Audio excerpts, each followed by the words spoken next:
We are talking to Kelly Quinlan from Jackets Online, the Rivals.com site for Georgia Tech. Kelly knows all things Georgia Tech. This is JC Zumble from NC State Rivals, the Wolfpack Central. Interesting game, a Thursday night game, first time this year for at State to play on a Thursday, or actually even a Friday. Um, NC State at Georgia Tech on ESPN. I guess first off, what kind of crowd do you expect for a night game on a Thursday? They've been drawing pretty well. Homecoming was a little rough because it was like a noon kick against Miami, but that was a good crowd too. Miami actually traveled pretty well. I expect it'll be pretty lively. Georgia Tech fans enjoy the Thursday night games. It's the last home game of the season, senior night. The team obviously is coming off a big upset win over Miami, so there's a lot of juice. I've seen the first time this year I've seen people really asking for tickets on the board. So that tends to make me think that there will be a decent crowd. It's not going to be like going to Clemson on Thursday night or Virginia Tech or something, but it'll be pretty lively. I think the last time these two teams played in Atlanta was on a Thursday night to end the season too, wasn't it? And was that the COVID season? I think Is that right? maybe so. I want to say that there was a handful of seniors who played in that game. Um, None of It them was a few years starters. ago. It was. I just remember it was the last home game of the year, and they won. Georgia Tech won that game.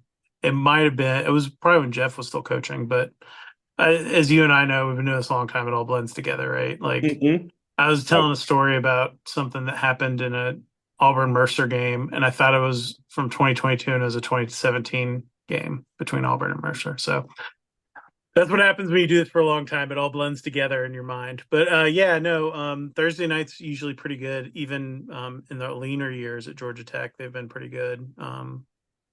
So I think the crowd will be lively. It's always fun. It should be kind of a football night. It's gonna be crisp, cool evening. Apparently windy.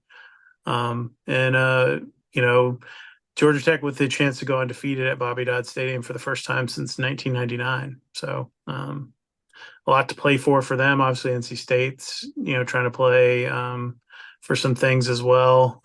Everyone's sort of bull jockeying right now and that kind of thing, and I think it should be pretty exciting. It's weird that the season's almost over too. Like it feels like it just started. Yeah, we were just talking about that today before, right after NC State's practice about how it didn't feel like that long ago it was fall camp in August. One thing that has changed since August is Georgia Tech's quarterback situation. So, how did they piece together two quarterbacks who, clearly one was not 100% healthy and still be able to muster enough points to beat Miami? So it's interesting. They 2 years ago when Brent was the interim coach, the second game he coached, which was Duke at home, that might have been a Thursday night. It was a night game. I don't remember.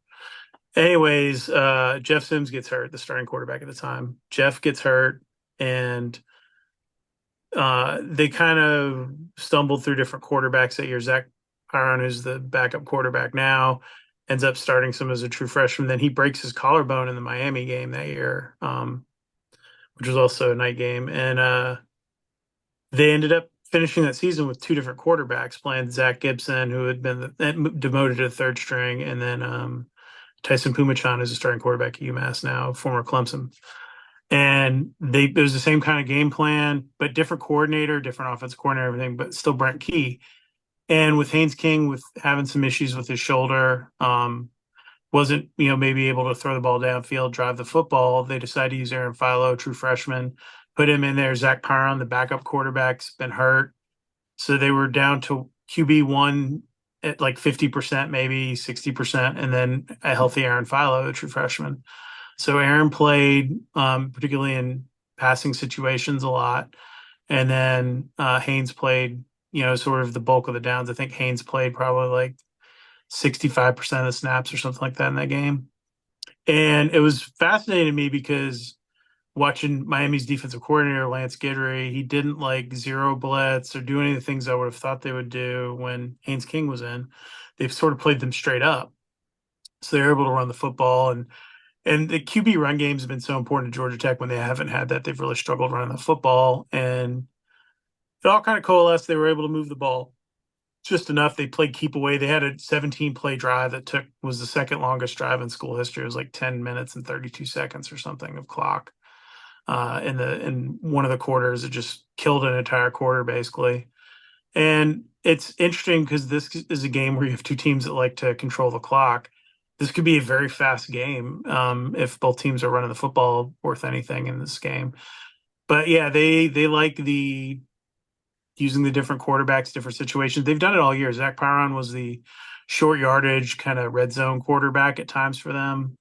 And then, Haynes King was the every down quarterback, and they sort of changed those roles a little bit with Philo and used him to throw the football in third and long, third and medium when they needed to mix things up a little bit. And the reality is with Haynes' shoulder is it should be improving every week. So no one's really sure where he's at. If he's able to throw the football downfield, maybe it's just a Haynes King game, but I still wouldn't be shocked to see both those kids play this week. Sure. And when a Jamal Haynes is healthy at running back, what does he bring to the table? Jamal's really dynamic, and it sucks. He got kind of a dirty hit on the his fourth carry of the game or something like that. He broke off a long run to start the game that set up Georgia Tech's first touchdown that he scored. And then on the second drive, took kind of a nasty hit and got knocked out. And he's okay, but he's been banged up a lot this year. But when he's healthy, he is one cut and make a miss. Like they beat North Carolina that way. He made one cut and beat them when they were too spread out trying to cover screens on the outside, and they had one helper in the defense, and he beat a guy for a 65-yard touchdown one-on-one. He's just really dynamic in space. They have sort of their full complement of running backs for the first time in a while. They've had massive injuries at that position all year with Jamal, Chad Alexander, Trey Cooley, who was supposed to be the backup running back, played his first offensive snaps of the season against Miami. He got hurt on the opening kick return of the Florida State game, and then missed like the next 9 games.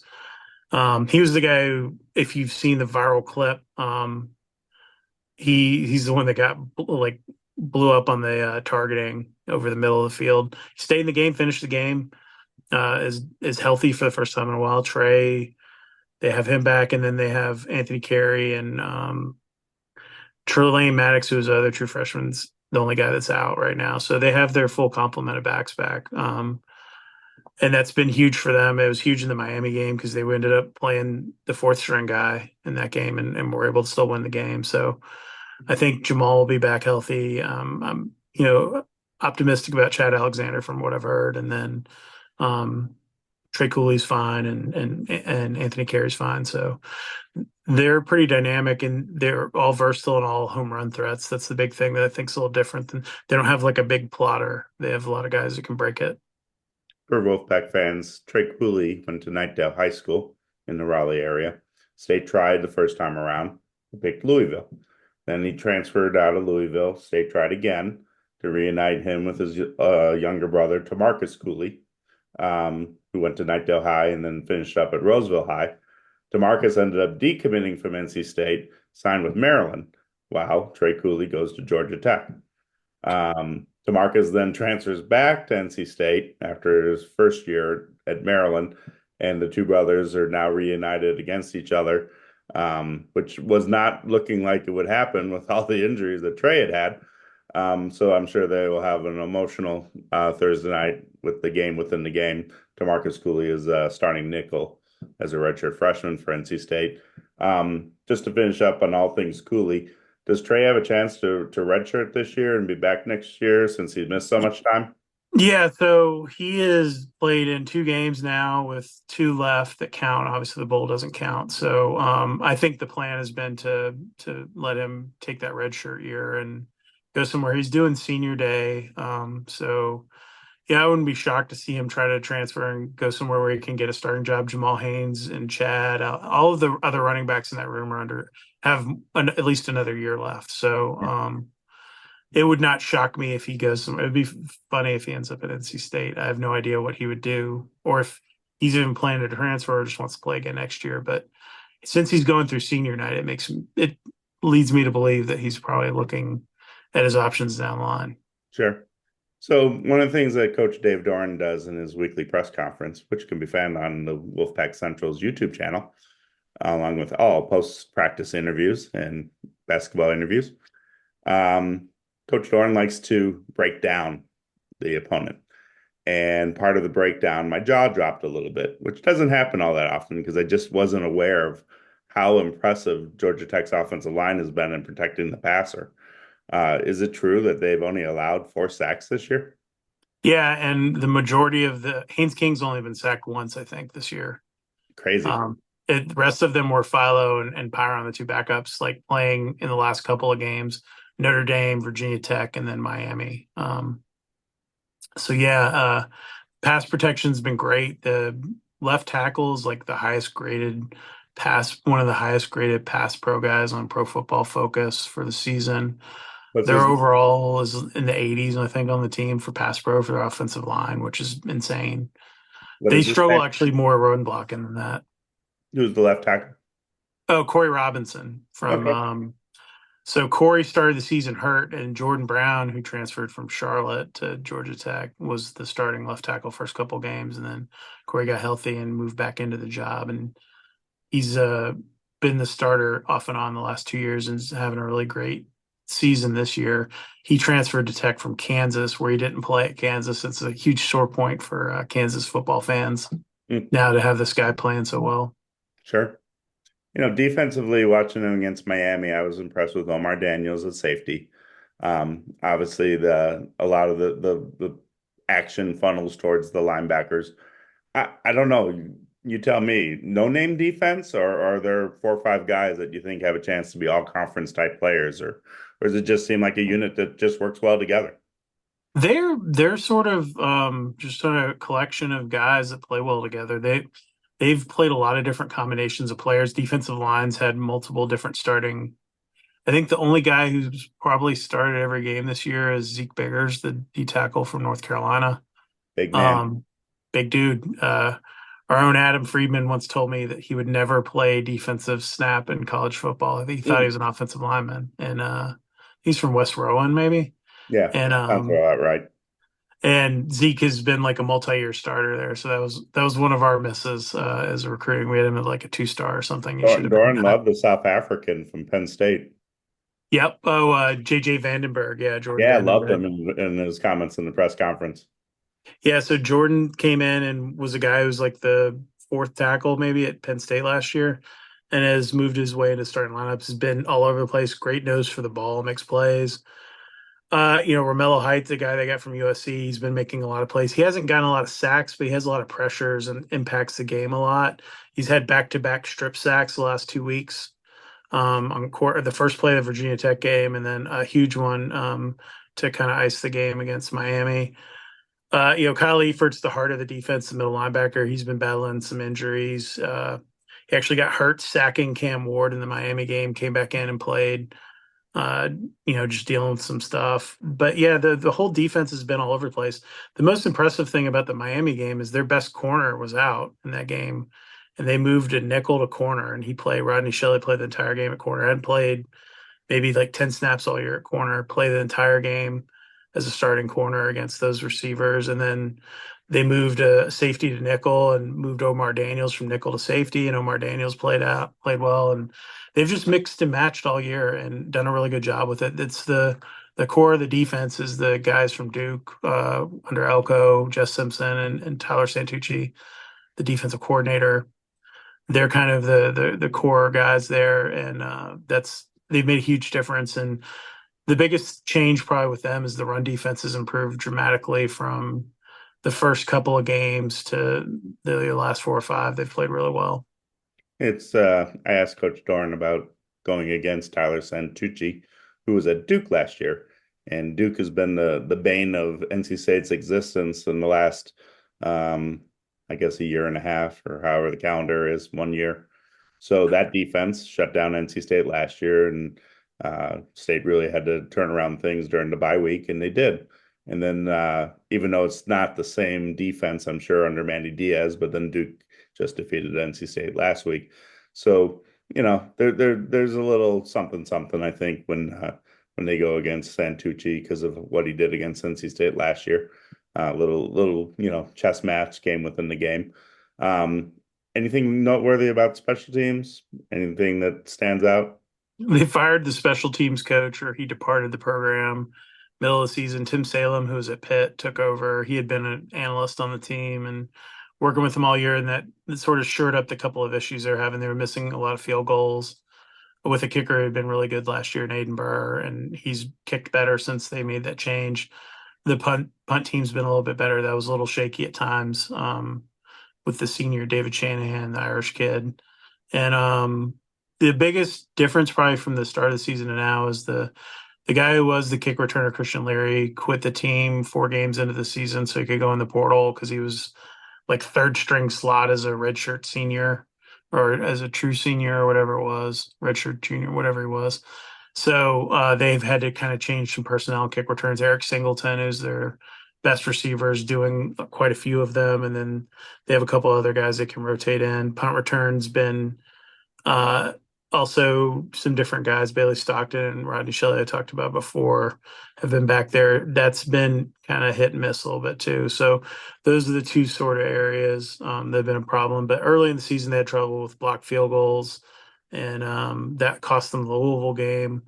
They spotted Louisville 17 points in that game, and should have won. So yeah, that's the sort of thing. That's the margins. I think I'm sure NC State's in the same boat. Everyone's very close this year, most games, and there's not a ton of blowouts. I think other than some teams maybe getting on Stanford or Florida State, there haven't really been a ton of those in the league this year. It's been pretty even keel every week. Even like Wake and some of the teams that are struggling can give you a scare. So it's been one of those years where like there's the handicap in the games every week's been really hard for any of us. We do ACC picks on my site every week, and everyone's records are like terrible this season. Trying to pick against the spread. Sure. No, just even straight up, I've been lucky. I got the Duke game wrong. I got the Wake Forest game wrong. I thought NC State would win both those games, but obviously it did not happen. Changing gears, I always like to end the pod with a little basketball update. What's Damon Stoudemire and the crew looking like so far? Well, the fans are not happy. They lost to Georgia, and then they have 8 days off between the Georgia game and playing a ranked Cincinnati team on Saturday in McCamish in a return game for their worst loss last year, where they just got smoked at Cincinnati the day before Thanksgiving. Um, there was only a few fire Damon Stoudemire threads after the Georgia game. They're getting a little antsy. I think that the teams they play that kind of NBA style, so like there'll be these huge swings in the game, like an NBA game where go down 20 and then go on a 10-0, 12-0, 13-0 run, and then the game's back and forth there's just a lot of that going on, and the individual defense isn't as good. And coming off both Brian Gregory and Josh Pastner, where they were so good defensively under both those coaches, I think everyone's a little frustrated seeing the inconsistency on that side of the court. And Bynum Dongos and Nate George, the two freshmen that carried them last year, have not played great in the first couple games. So Bai was missed. He was 3 for 10 in the first half against Georgia. Missed 7 shots in the lane and around the rim. So yeah, they got to get that cleaned up if they want to be in there. And I think there's a lot of false hope because Rothstein was like hyping them up in the preseason, and so everyone got a little ahead of their skis. I thought they were like maybe a bubble team if things go well. I had them 10th, 11th in the ACC, I think, which felt right to me. And I think the fans thought they would be like top 8, and because of Rothstein and some of the other hype that was getting pushed. And so there's a lot of angry people in the basketball world right now. They're missing a lot of stuff, and they retired Dennis Scott's number at halftime of the UGA game, and that brought up a lot of memories for everybody where they pined for the Bobby Cremins I days. I watched that Dennis Scott team with Brian Oliver and Kenny Anderson and a very young Malcolm Mackey. Um, I always say this, when NC State and Wake Forest and Duke and UNC are all good, it spices things up here. But I've also said for years and years and years, the ACC is a better league when Georgia Tech is good.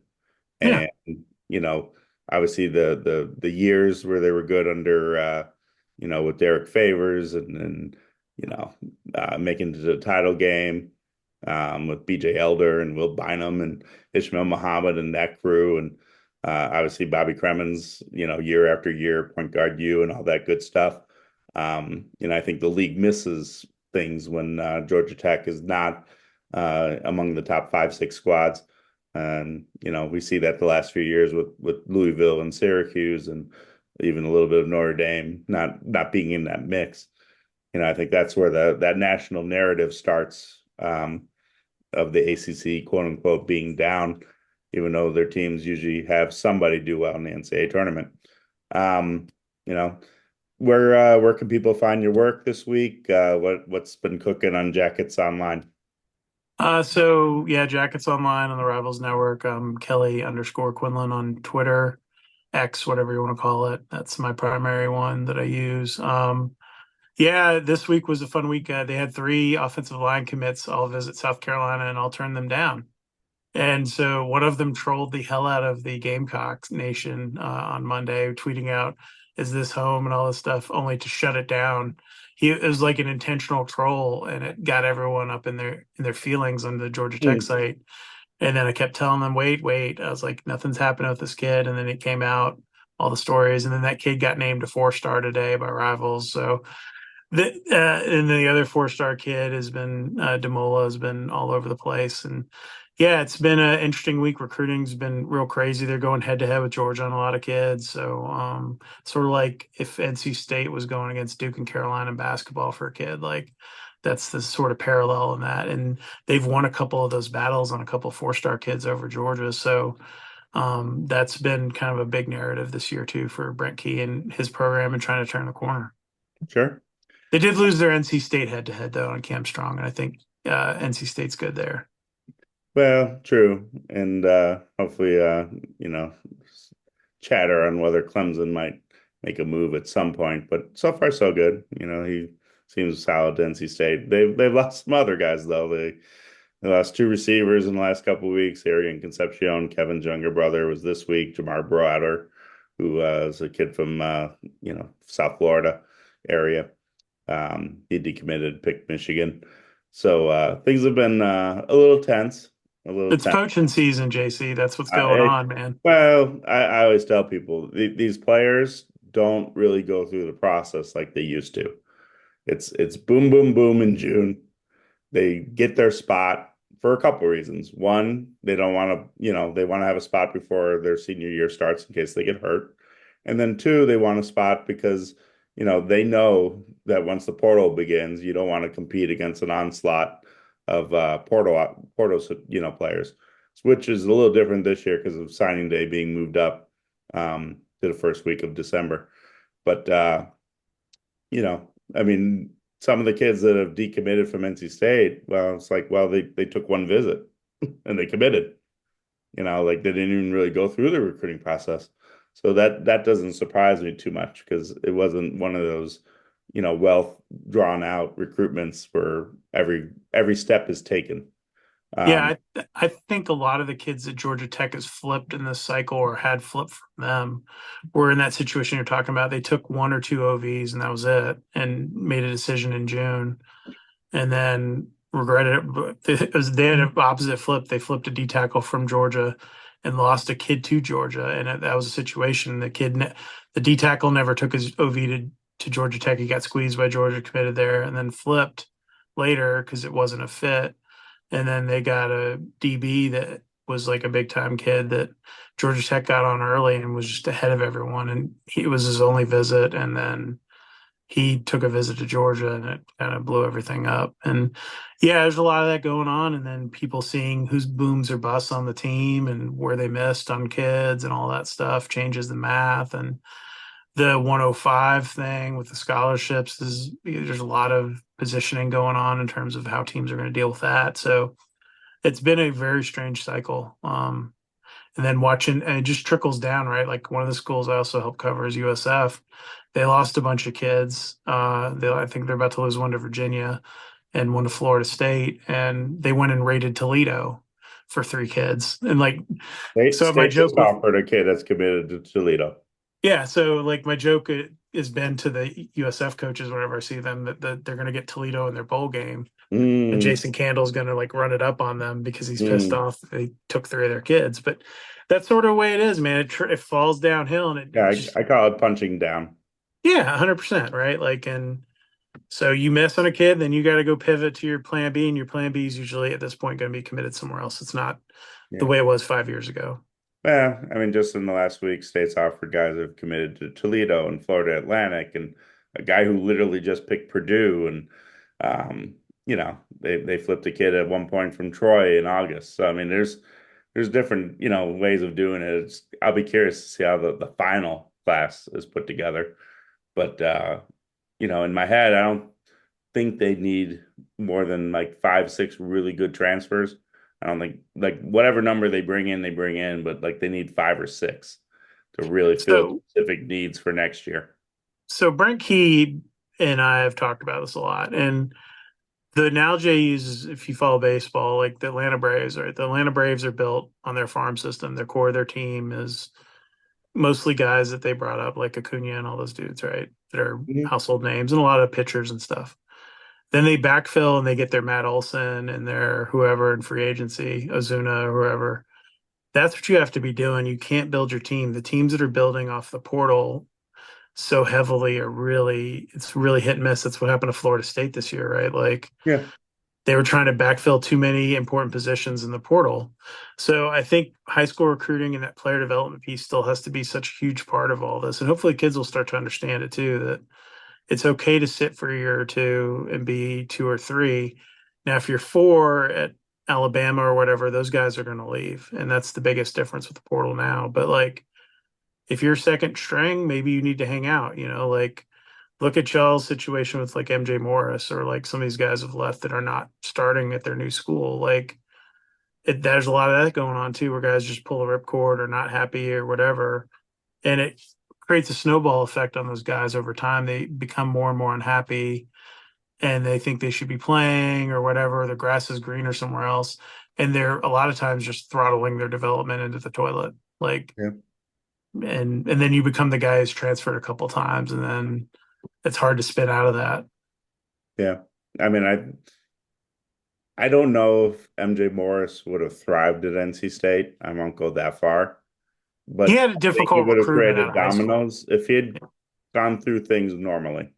Yeah. I would have at least been the starter for the first 5, 6 games this year, gotten every opportunity to be the guy this year. Um, he'd have to play himself out of the position, basically. They probably do not bring in Grayson McCall. Yep. Um, I would think if MJ Morris had gone through this normally and to go to Maryland and then, from all accounts, the Maryland starting quarterback is pretty good, deserves to be the starter. And, maybe he just overestimated what the situation was. I don't know enough of the details, but, obviously he has not played there. Now there's a place, as you know, everybody has their place at the right level for if they want to play and get those snaps, but I don't know what he'll do. But it is interesting. Like State lost a ton of depth last year, but very few guys that would have been starters this year. Sure. There were guys who transferred to the Eastern Michigans and the Western Michigans of the world to get a chance to play. And it made sense. If you only have 1 year left of college football, would you rather, just play special teams or have a chance to get the ball 20 times a game at Eastern Michigan like Delbert Mims is doing this year? Yeah. So, I, it makes sense, I think, for those type of players. The only player that they lost that would have started for sure probably was CJ Clark, who is now one of the starting D linemen at Miami. I don't think CJ did a lot in the Georgia Tech game, but he was the one that would have stung a little bit, I guess. Otherwise, it was just little guys here, little there, nothing major. But I agree with your theory, though. I think in basketball, if you can have 3, 4 starters that are developed from within, and then you add the missing piece or the missing two pieces that really bring something that you don't have, or maybe a great 3-point shooter or a center who can rebound or block shots, something you don't have, then it makes sense. Well, it's It's like the Knicks, right? The Knicks have been terrible until recently, and they were going spending money on guys or whoever. Like you pick in any sport, like that was been the Washington Commanders. sure, That was, there's certain teams that have that reputation where, people forget now for the old heads. Um, the Yankees became the Yankees because George Steinbrenner was suspended for a year and they used their minor league system. yeah, Before all the that, they core would guys just on those teams, they yeah, would just Bernie buy and Williams and buy all and them. buy and buy, and the 80s had star power, but they didn't have titles. And that was, the gist of the Yankees before they turned to the Derek Jeters and the Bernie Williamses and the Jorge Posadas and Mariano Rivera's of the world, Andy Pettit. Those were guys that come from within, but they traded Jay Buhner type players to get that aging veteran, and it never really seemed to work out for much of the 80s. So I get where you're coming from on that. Just to wrap things up, this is Kelly Quinlan, Jackets Online, Georgia Tech Rivals. We'll see what happens on Thursday. Um, I know everybody's got Georgia Tech winning, and the line is pretty formidable at this point.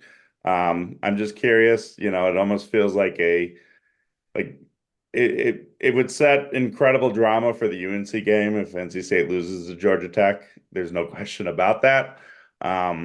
But regardless, I think the next 2 weeks will be very telling about NC State's future and where they are because 5-7 is never a great look in college football, especially when the team is ranked in the preseason and had high expectations. So, but appreciate taking some time. See what happens Thursday. Sounds good, JC. Be good.